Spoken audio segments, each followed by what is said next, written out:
செந்தில் பாலாஜி உள்ளிட்டோர் மீதான வழக்கை வேறு மாநில நீதிமன்றத்திற்கு மாற்றி தமிழக அரசு ஆணையிட வேண்டும் என்று பாமக தலைவர் அன்புமணி கோரிக்கை விடுத்துள்ளார்.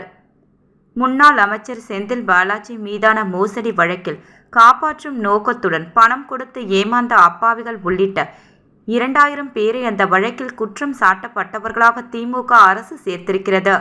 ஒரு வழக்கில் 2000 பேர் குற்றம் சாட்டப்பட்டவர்களாக சேர்க்கப்பட்டால் வாழ்நாள் முடியும் வரை விசாரணை முடியாது என்பதற்காகத்தான் திமுக அரசு இவ்வாறு செய்ததாக உச்சநீதிமன்றம் கண்டனம் தெரிவித்துள்ளது.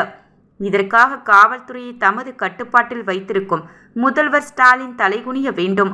உச்சநீதிமன்ற நீதிபதிகள் இப்போது தெரிவித்திருக்கும் கருத்தை கடந்த காலங்களில் பலமுறை பாமக தெரிவித்துள்ளது. அது மட்டுமின்றி செந்தில் பாலாஜி செய்தது ஊழல் என்று பாமக குற்றம் சாட்டி வந்த நிலையில் அவர் செய்தது தியாகம் என்று கடந்த ஆண்டு செப்டம்பர் மாதம் சான்றிதழ் அளித்த முதல்வர் ஸ்டாலின் செந்தில் பாலாஜியின் தியாகத்தை போற்றும் வகையில் அவருக்கு அமைச்சர் பதவியும் வழங்கினார்.